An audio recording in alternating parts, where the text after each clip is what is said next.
तो दोस्तों ये बात आप लोग जानते हो कि इन दिनों इंडियन फिल्म इंडस्ट्री के रियल बाहुबली यानी कि डार्लिंग प्रभास अपनी आने वाली मच अवेटेड फिल्म कल्कि को लेकर काफी चर्चाओं में है, जो कि भैया सिनेमा घरों में रिलीज होने के लिए पूरी तरह से तैयार है। और भाई इस फिल्म को लेकर जो अपडेट्स हम लोगों के सामने आ रहे हैं ना, उसको देखने के बाद मैं आप लोगों से ये बात जरूर कहना चाहूंगा कि बाबू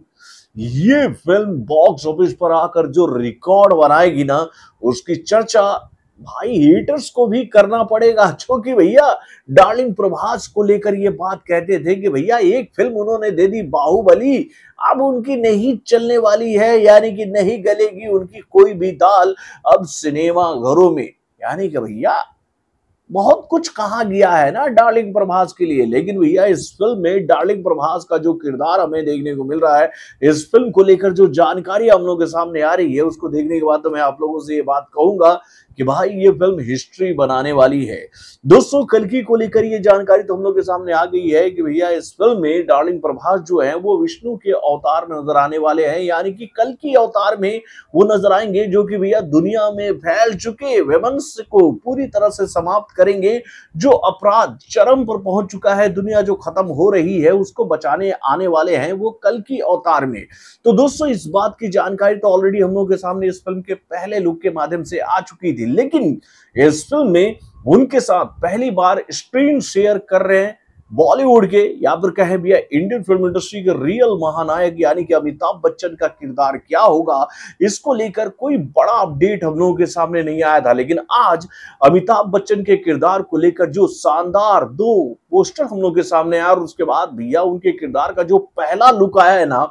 उसको देखने के बाद तो मैं आप लोगों से ये बात कहना चाहूंगा कि भैया अचंभित कर दिया इस फिल्म के मेकरों ने भैया अमिताभ बच्चन के किरदार के बारे में जानकारी देकर। यानी कि भैया इस फिल्म में अमिताभ बच्चन जो है वो महाभारत के एक महान योद्धा यानी कि अश्वत्थामा के किरदार में नजर आने वाले हैं। ये जो लुक हम लोगों के सामने आया है ना, इसमें जिस तरह से अमिताभ बच्चन के किरदार को दिखाया गया है, उसको देखकर तो भैया खुशी से दिल जो है वो झूम उठा है। दोस्तों अगर अश्वत्थामा के किरदार के बारे में मैं आप लोगों को बताने की कोशिश करूं तो भैया जब महाभारत का युद्ध समाप्त हुआ था तो अश्वत्थामा से एक बहुत बड़ी भूल हो गई थी, जिसकी वजह से उनके माथे पर लगा हुआ जो मणि था ना उनसे छीन लिया गया और उनको ये श्राप दिया गया था कि वो कभी मर ही नहीं सकते हैं, यानी कि उनको जीवित रहना पड़ेगा हर एक परिस्थिति में। और उसके बाद से ही ये बात कही जाती है कि आज भी अश्वत्थामा जो है वो इसी धरती पर विराजमान है,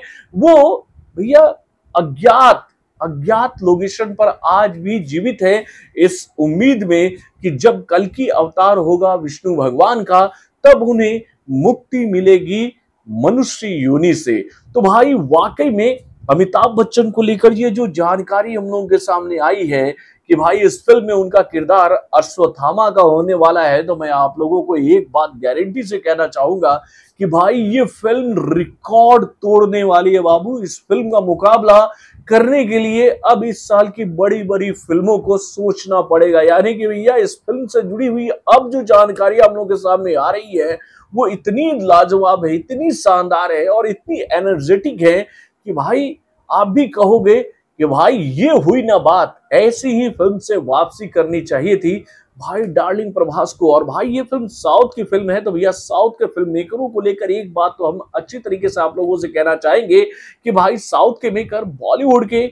मेकरों की तरह नहीं है, जो कि भैया हमारी सांस्कृतिक धरोहर से हमारे वेद पुराणों के साथ खिलवाड़ करके अपना ही कुछ क्रिएट करके दर्शकों को दिखा देते हैं। तो भाई ये फिल्म साउथ की फिल्म है, तो भैया इस फिल्म में आपको हमारे वेद पुराणों का सम्मान भी देखने को मिलेगा और हमारी सांस्कृतिक धरोहर के बारे में भी बहुत ही बेहतरीन तरीके से जानकारी दी जाएगी। इस बात की झलक भैया अमिताभ बच्चन के लुक में भी हमें देखने को मिली और भाई उनके किरदार को लेकर जो जानकारी आई है उसको देखकर हम ये बात आप लोगों से कह सकते हैं कि भैया ये फिल्म रिकॉर्ड तोड़ने वाली है। तो बॉलीवुड से जुड़े और भी कई सारी खबरों को जानने के लिए हमारे चैनल यानी कि वार इंजेक्शन को सब्सक्राइब करना ना भूलिएगा और हमारे अपडेट्स को जानने के लिए बेल आइकन को जरूर दबाइएगा।